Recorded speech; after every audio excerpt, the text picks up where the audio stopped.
Where are you calling from, sir? Cavity, Grace, Maryland. I actually called when you were on with Dice Clay. You said the phone was messed up. Oh, okay. Couldn't Yeah, get that out. But, nice to talk to you again. Yeah. I'll stop meeting like this. The movie Tombstone, what was that like for you to... We actually have one movie? viewer, so, yeah, you know. 8 different voices. What was it like to Tombstone, what, sir? Yeah, what was that actually like for you to make that movie? I mean, you nailed Doc Holliday. That's the best portrayal of Doc Holliday I've ever seen. Well, thank you. It was very well written. Kevin Jarre wrote it, and it was actually very, very tough because we lost him as a director. Usually if a director gets replaced, it's in a couple of weeks. And they didn't replace him for a whole month, and they didn't give us any extra time. So the replacement director came in and flew in on Friday night, reading the script on the plane from LA, couple hours flight to Tucson, met cast, fired people, hired people, and went on a recce exploring the sets and the locations on the Sunday and started shooting Monday morning. So his preparation, and he wasn't really, I love him, he's passed on now, George Cosmatos, but he wasn't a big reader, he was a shooter. So it was really dramatic to have a guy who didn't quite really get the story come in to actually make that movie. There was only a couple minutes left that Kevin actually filmed. But the experience of it, my memories are really just all wrapped up with Kurt Russell, who is an unbelievably wonderful guy. He's a great father. He loves life.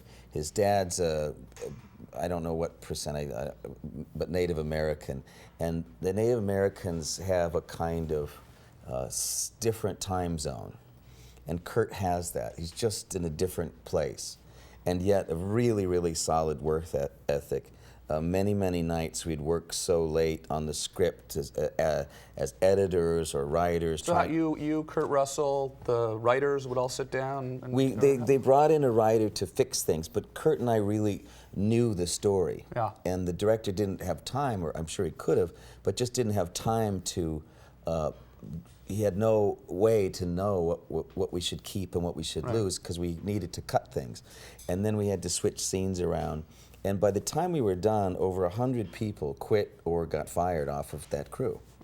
So it was very dramatic. There's always, these movie sets, why do they always, I mean, I haven't been on many of them, but they always seem like everybody's running around like screaming at someone or something. I mean, you can see why it would happen on Freddy Got Fingered or whatever. But I mean, do people take this stuff so seriously sometimes, don't they? Yeah, I mean, we sure. have to, but you know. I think with that, I think there was I think it works and ended up being successful because there was a lot of passion about the story, and Kevin Jarre, who got fired as a director, who wrote it, really put together a wonderful cast. About 10 of those guys can all and have been leads in films and done very well. How do you come up with that voice? I remember that movie. I remember it from when it came out. I remember it. I remember walking out of it thinking that, oh my God, Val Kilmer. You know, the whole.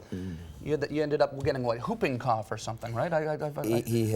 He was a lunger. That's what they called him. Yeah. But he was dying of lung disease. The dialect came from a friend of mine who's, I think, the best dialect coach in the world, named Tim Monick. And I called him. I said, you know, he's an aristocrat. And they all died, right, from the Civil War. I mean, virtually all those families were gone. And he said, yes. I said, so it's a dead dialect? He said, yes, nobody talks like that anymore. I said, can you find one? He said, yeah, I got a guy.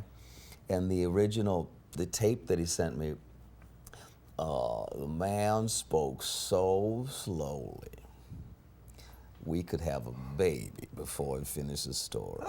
You've gotta come down here and have a mint julep. You've got to see this show. He ran a theater, and I couldn't speak this slowly because it never would have got. The movie would have been 4 hours long. Right. So also in this deep Southern aristocratic dialect from Georgia, they had strange sounds like that are Canadian. Yeah. Like they would say about.